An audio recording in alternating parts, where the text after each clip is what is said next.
विद्यार्थी मित्रों, आज हम कक्षा 10वीं लोक भारती की 11वीं कविता समता की ओर देखेंगे।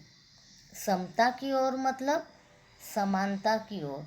इस कविता के रचनाकार हैं मुकुटधर पांडेय जी और इस कविता की विधा मतलब प्रकार है नई कविता। तो पहले आप नई कविता किसे कहते हैं इसे जान लें। नई कविता हिंदी साहित्य में सन 1951 के बाद की उन कविताओं को कहा गया है जो स्वतंत्रता के बाद लिखी गई है।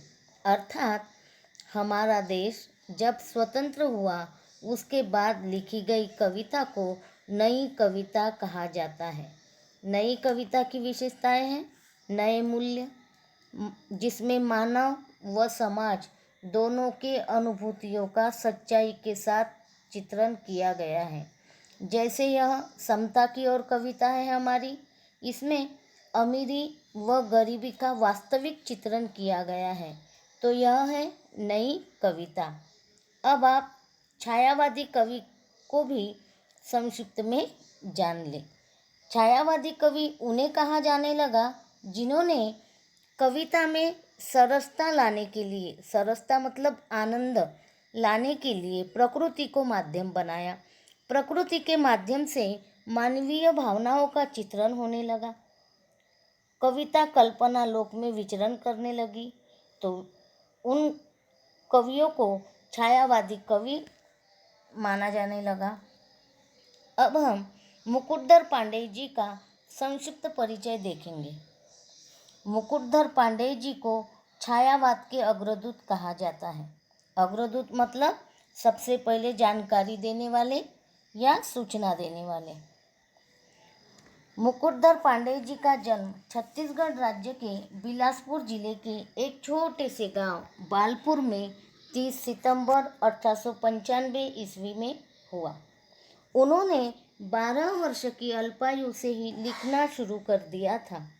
14 वर्ष की उम्र में उनकी पहली कविता स्वदेश बांधव पत्रिका आगरा से प्रकाशित हुई। आपकी काव्य रचनाओं में मानव प्रेम, प्रकृति सौंदर्य, मानवीकरण, आध्यात्मिकता और गीतात्मकता मतलब जिसे हम गा सकते हैं के तत्व पाए जाते हैं। पूजा फूल, शैलबाला आदि उनका कविता संग्रह है। इन्होंने मेघदूत जो कालिदास की रचना है उसका छत्तीसगढ़ी में अनुवाद मतलब भाषांतर भी किया है। विद्यार्थी मित्रों, कविता की ओर बढ़ने से पहले आप यह तालिका देखिए। अंग्रेजी महीने तो आपको पता ही है। अब हिंदी महीने व ऋतुओं को भी जान ले कि कौन से महीने में कौन सी ऋतुएं आती हैं। जैसे वसंत ऋतु जो है वह मार्च अप्रैल में आता है। हिंदी के महीने हैं चैत्र, वैशाख और ग्रीष्म ऋतु मई, जून और हिंदी महीने हैं ज्येष्ठ, आषाढ़। उसी प्रकार वर्षा ऋतु जुलाई, अगस्त और हिंदी माह है सावन और भाद्रपद। और शरद ऋतु आता है सितंबर, अक्टूबर और हिंदी महीने हैं आश्विन और कार्तिक। इसी प्रकार हेमंत ऋतु नवंबर और दिसंबर अंग्रेजी महीने हैं और हिंदी महीने मार्गशीर्ष, पौष। इसी प्रकार शिशिर जिसके बारे में हमारी कविता है वह है जनवरी और फरवरी महीना। हिंदी महीने हैं माघ और फागुन।